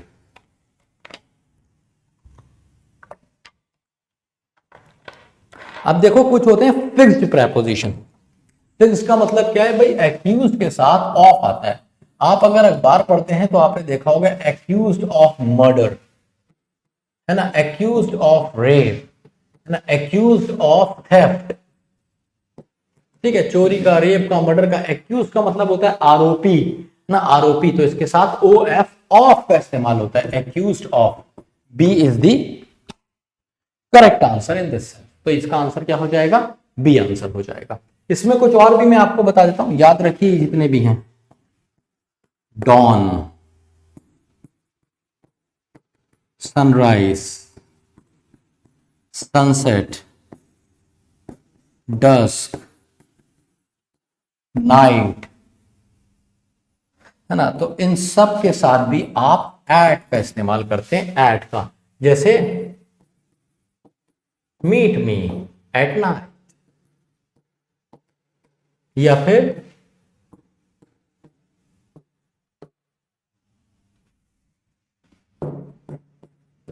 She arrives eight sunset. तो क्या मतलब हो गया? वो कह रहे हैं वो तब आती है जब सूरज डूब जाता है ना। तो शी अराइव्स एट सनसेट, तो यहाँ पे एट क्या बता रहा है आपको? फिक्स प्रेपोजिशन होता है। तो डॉन का मतलब क्या होता है? जो सुबह की पहली पहली किरण होती है उसे हम डॉन बोलते हैं, है ना। तो डॉन मतलब बिल्कुल सुबह सुबह वाला मौसम। और डस्क वही जो आखिरी किरण होती है, जब सूरज छुप चुका होता है और आसमान पे लाली रह जाती है, दैट इज कॉल्ड डस्क। तो sunrise, sunset, dawn, dusk, night, इन सब के साथ आप एट का इस्तेमाल करते हैं। ठीक है, तो कुछ और भी आपको, तो आप देख रहे हैं हर पेज पे अगर मैंने 25 क्वेश्चन कराए हैं तो 25 कॉन्सेप्ट तो मिनिमम दिए हैं प्रेपोजिशन में। इतना माल दे रहा हूं। अगला क्वेश्चन, ये क्वेश्चन जबकि पढ़ा चुका हूं तुम्हें, ये वाला तो भटाक से बना दोगे तुम, इसलिए इस पे टाइम भी ज्यादा नहीं है। द बुक कॉम्प्राइज ऑफ, अब मैंने तुम्हें बताया था कॉम्प्राइज के साथ ऑफ नहीं आता, या तो कंसिस्ट ऑफ कहो या फिर कॉम्प्राइजेस कहो, है ना, दोनों सही हो सकते हैं। पर बुक क्या है? गली का बच्चा बच्चा जानता है, बुक है सिंगुलर। बुक कैसा है मेरे दोस्त? सिंगुलर। तो आगे वर्ब भी कैसी आएगी? Singular.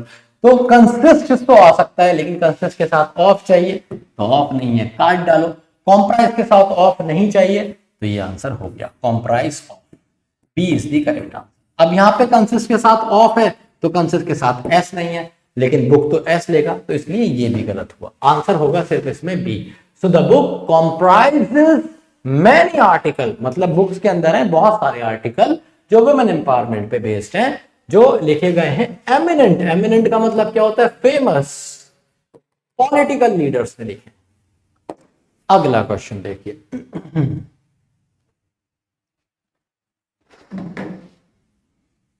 When Shahroz heard of his mother's ill health, जब शहरोज को पता चला अपनी माँ की बुरी सेहत के बारे में, he ran home। अब तो मैंने बताया था ना, इन वर्ब्स के साथ आप TO2 नहीं लगाते होम से पहले, पीछे बताइए एक बार जाके देखिए। Answer is B. रन नहीं होगा क्योंकि सेंटेंस प्रेजेंट में नहीं है, हमें पास्ट में चाहिए सेंटेंस, है ना। तो रैन इनटू भी नहीं होगा, answer is B. He ran home immediately, एकदम घर भाग गया। अगला question,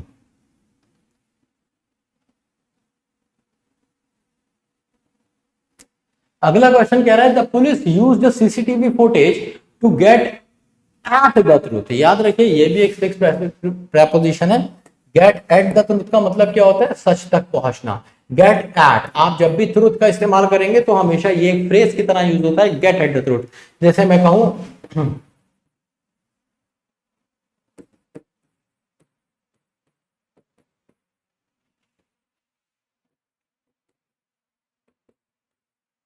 I couldn't get at the truth, मैं सच तक नहीं पहुंच सका। तो एट द ट्रुथ हमेशा एट के साथ ही यूज होगा, ट्रुथ। ये एक फिक्स प्रेपोजिशन है, इसे याद कर लीजिए। गेट अलोंग नहीं होगा, गेट अलोंग, गेट विद नहीं होगा, get at the truth. C is the correct answer.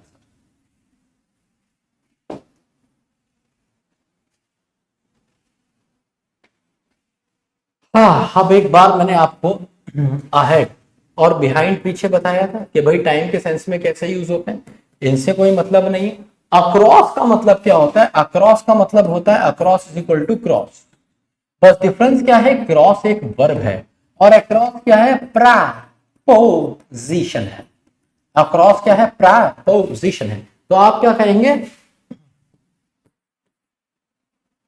जैसे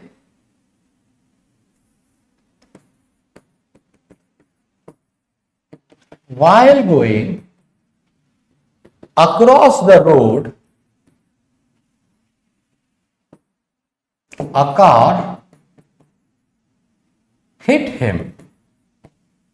तो आपने क्या कहा? while going across the road, जब वो रोड पार कर रहा था, है ना, रोड के उस पार जाते हुए एक कार ने उसे हिट कर दिया। आप इस सेंटेंस को एक और तरीके से भी लिख सकते हैं, while crossing the road a car hit him। जब वह रोड क्रॉस कर रहा था तो एक कार ने हिट कर दिया। तो दोनों ही तरीके ठीक है। तो जब आप अक्रॉस लिखेंगे तो अक्रॉस प्रेपोजिशन है, तो वर्ब तो लेगी अपने साथ, तो कोई वर्ब आएगी। लेकिन अगर आप सीधे क्रॉसिंग से बनाना चाहते हैं तो क्रॉसिंग तो वर्ब है, प्रेपोजिशन की जरूरत नहीं है। सेंटेंस ऐसे भी सही है, ऐसे भी सही है, क्रॉस इज इक्वल टू अक्रॉसिंग, है ना। तो लेकिन यहाँ पे आएगा नहीं, आंसर हो जाएगा बियॉन्ड। बियॉन्ड का मतलब होता है जब आप कहते हो उसके पार, जैसे ऑल दो sister behaviour was beyond. Beyond का मतलब है किसी चीज के पार, बियॉन्ड। जैसे मैं कहूं it is beyond my reach to give you discount, कि ये मेरी रीच के बाहर है कि मैं तुम्हें डिस्काउंट दूं किसी भी चीज पे। बियॉन्ड का मतलब क्या होता है? रीच के बाहर के लिए बात करता है। बियॉन्ड टॉलरेंस, टॉलरेंस का मतलब तो आप बताते हो, मैं जानते हैं आपको, बियर करना, बियर। तो ये क्या कह रहा है कि भाई ये उसके बियर करने के बाहर था, उसकी सिस्टर का जो बिहेवियर था, his sisters behaviour was beyond his tolerance, yet he managed his composer. फिर भी वो ठंडा रहा। कंपोजर का मतलब क्या होता है? डिस्पोजिशन, अच्छा मूड, गुड डिस्पोजिशन, है ना। मतलब मान लो कि तुम अपना आराम से काम कर रहे हो, तुम्हारी बहन पीछे से बाल खींच लेती है, ठीक है, तुम कहते रहने देना बहन, पढ़ने दे। ये फिर बाल खींच लेती है, 5-6 बार कर चुकी है, पर तुम महेंद्र सिंह धोनी की तरह ठंडे हो, अपना काम कर रहे हो। यही मतलब है इसका। आंसर हो जाएगा सी। हाँ, अब ये तो पता ही होगा, ये तो आपने, he was taken by surprise with the delivery, है ना। अगर टेस्ट मैच देखे हैं कभी और कभी ध्यान दिया है कमेंट्री पे, तो जरूर देखा होगा कि जब भी क्या होता है ना, एकदम से कुछ कोई सामने वाला प्लेयर करता है, जैसे मान लो कि आप आराम से खेल रहे हैं और एकदम से यॉर्कर आ गई बहुत तेज, है ना, तो Bumrah took him by surprise, ऐसे कहा जाए, Bumrah took him by surprise, Bumrah ने इसको हैरान कर दिया, या फिर he was taken by surprise, है ना, वो हैरान कर दिया गया बुमराह द्वारा, ऐसे भी कहा जा सकता है। या अगर आप रेसलिंग देखते हैं तो कोई ऐसा मूव वो मारा है जिसने सोचा ही नहीं था और एकदम से पड़ गया मूव और लग गई और भाई बेहोश हो गया, तो बोलते हैं हाँ, Randy Orton took him by surprise. वो एकदम क्या बात है, RKO मारते हैं ना, तो वो क्या करता है? एकदम टेकन बाय सरप्राइज करता है। So they were taken by surprise हो जाएगा, by, taken by surprise, B is the correct answer. बाकी सब कंफ्यूज करने के लिए दिए गए हैं। They were taken by surprise when their son returned from London after completing his graduation। लड़का ग्रेजुएशन पूरी करके लंदन से वापस आया है तो ये हैरान हो गए, वापस आ गया, बिना बताए आ गया। ठीक है भाई, तो 30 क्वेश्चन है, भर भर के कॉन्सेप्ट मिले हैं। मुझे उम्मीद है आप इसकी प्रैक्टिस करेंगे। पुराने वाले शक्ति बैच से भी आप इसकी प्रैक्टिस कर सकते हैं, बहुत सारे क्वेश्चंस हैं और भी क्वेश्चंस आपको मिलते रहेंगे। ठीक है, अब मैं आगे बढ़ूंगा और कुछ आपके लिए वोकैबुलरी लेके आया हूं, रूट वर्ड्स, आइए देखते हैं। तो याद रखिए, जहां भी मिल जाए आपको साइड, तो साइड का मतलब क्या होता है? मर्डर,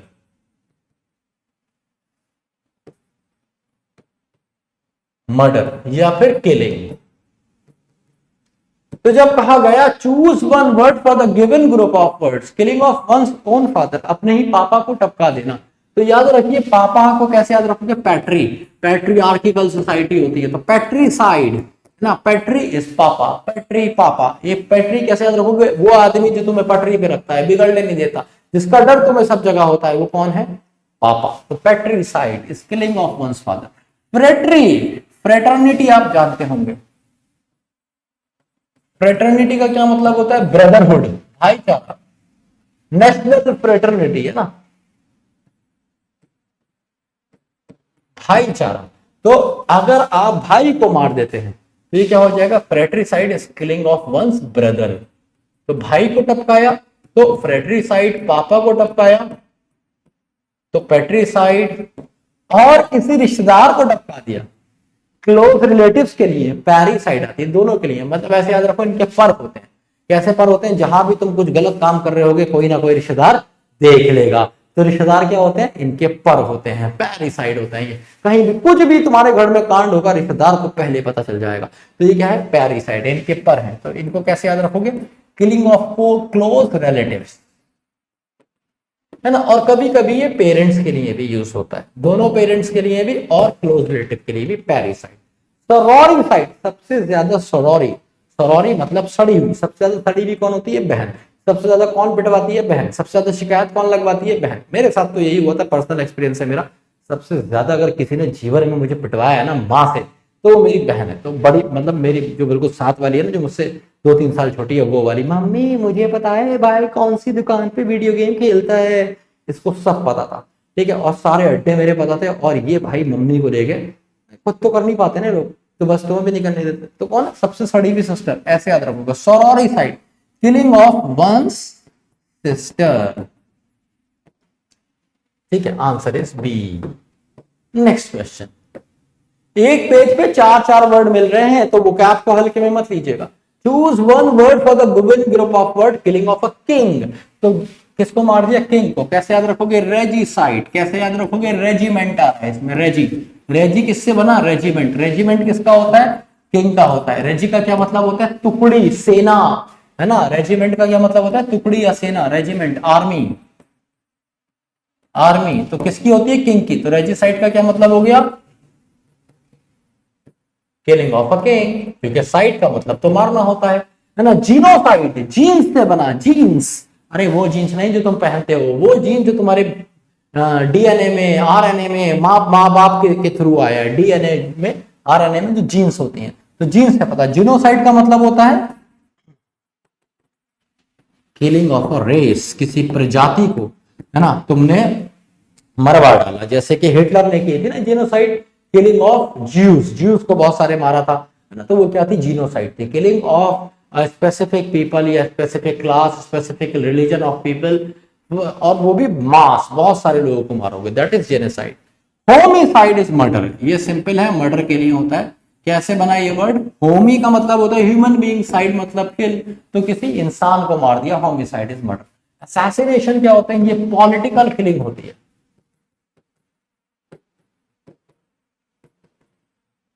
ना। मतलब जैसे गांधी का असैसिनेशन हुआ था, पॉलिटिकल मर्डर हुआ था।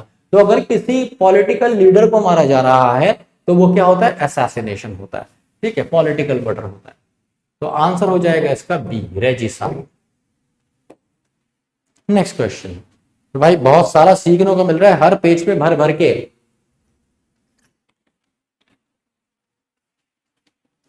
किलिंग ऑफ प्रॉफिट, अब इसका क्या मतलब हुआ, मैसेंजर ऑफ गॉड जो होता है ना, उसे प्रॉफिट बोलते हैं।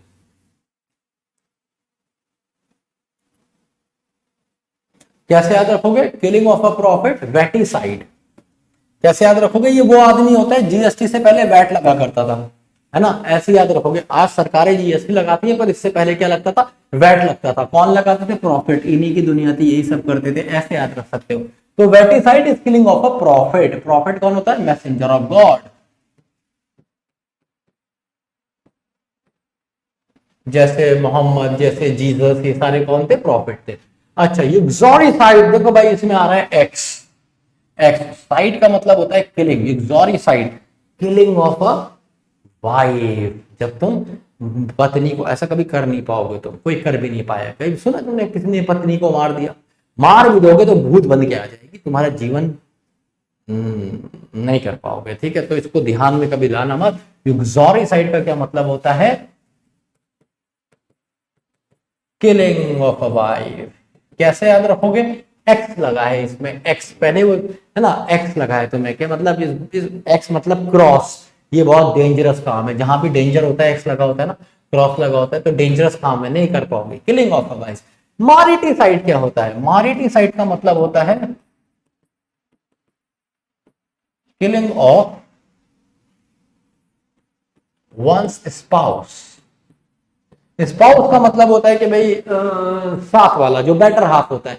या तो पति ने पत्नी को मार दिया, या फिर पत्नी ने पति को मार दिया, इन दोनों में से कोई भी काम हुआ है तो मारिटी साइड में आता है, क्योंकि मारिटी का मतलब होता है स्पाउस, है ना, मतलब तुमने अपने साथी को मार दिया, पार्टनर को मार दिया। पार्टनर मतलब वही जिसके साथ तुम वेडलॉक में बंधे हो, शादीशुदा पार्टनर को मार दिया। मैट्रीसाइड, मैट्री कहां से बना भाई? मैट्री आया मां से, मैट्री आया कहां से? मां से आया। तो matricide is killing of one's mother. Matrimonial side नहीं होती, मैट्रीमोनियल वो भी मां से आया, मैट्री मतलब मदर से। ठीक है, तो आंसर हो जाएगा B.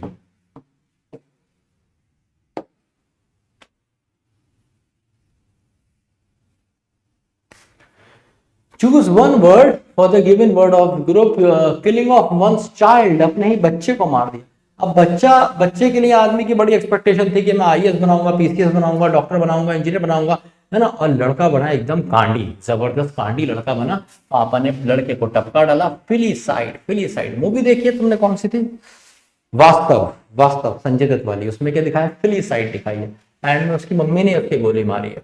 So killing of one's children, फिलीसाइड।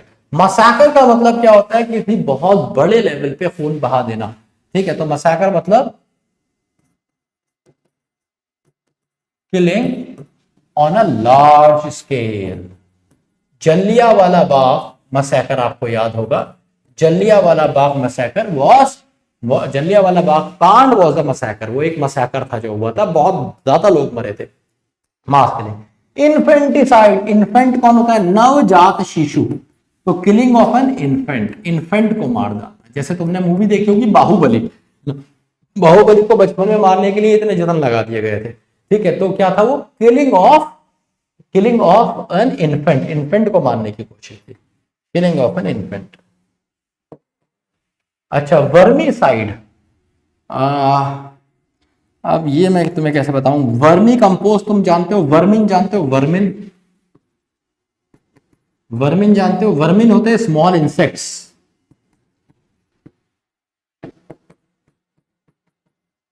तो इनको मार देना। पेस्टिसाइड्स या वर्मीसाइड एक ही चीज है। तो केमिकल्स भी आते हैं वर्मी कंपोस्ट के नाम से, खाद में यूज होते हैं। तो वर्मी का मतलब किससे होता है? मार देना। तो वर्मीसाइड का क्या मतलब हो गया? किलिंग ऑफ इंसेक्ट्स या किलिंग ऑफ वर्मिन्स, छोटे स्मॉल इंसेक्ट्स को मार देना। Last question of the day, killing of God, भगवान को मार देना। तुमने मूवीज में देखा होगा ना, अक्सर महाभारत में भी दिखाते थे, कंस कहता था कि मैं ये वाले भगवान को मार दूंगा, ये कर दूंगा, और भी बहुत सारी जगह दिखाया भगवान को मार देना। तो कैसे याद रखोगे?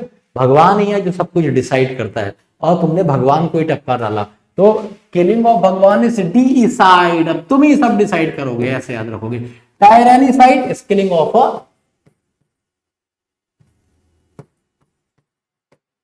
Killing of a tyrant. ओ हो,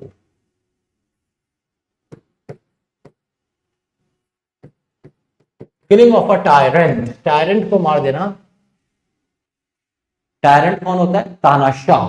ठीक है, या आप लिख सकते हो डिक्टेटर,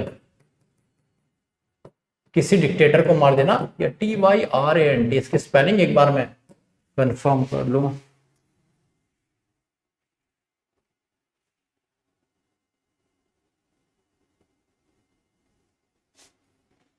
यही होती है, किलिंग ऑफ अ टायरेंट। अच्छा, पेट्रीसाइड, अभी मैंने आपको बताया, पेट्री मतलब father, killing of one's father. और nepoticide, killing of your favourite person. अब इसका मतलब क्या हुआ भाई, तुम्हारा दोस्त या तुम्हारा कोई कजिन जिससे तुम बहुत प्यार करते थे, इसके पास पढ़ने के लिए पैसे नहीं थे, तुमने अपने सब्सक्रिप्शन में से इसको पढ़वाया, ठीक है, इसके नोट्स बनाए, इसकी हेल्प करी, इसे फिजिक्स वाला के बारे में बताया, इसका सिलेक्शन भी कराया अच्छी जगह पे, ठीक है, साथ ही साथ तुम्हें इसको तुम्हारे बारे में सब पता था, तुमने इसे अपनी गर्लफ्रेंड के बारे में बताया, उससे मिलवाया भी। अब ये कमबख्त उसका रिचार्ज करा के, है ना, उस फोन से जो तुमने गिफ्ट किया है, ये उससे वीडियो चैट कर रहा था, अपने फोटो भेज रहा था उसको, उसके फोटो ले रहा था उससे, क्या करोगे तुम? तो क्या हो जाएगा? Nepoticide, killing of one's favourite person, अपने फेवरेट पर्सन को मार डालना। ठीक है भाई, नीपोटिसाइड कैसे बना वर्ड? ये नीपोटिज्म जानते हो ना, भाई भतीजावाद, अपने फेवरेट लोगों को सरकारी नौकरी दिला देना या कुछ भी, दैट कम्स इन नीपोटिज्म।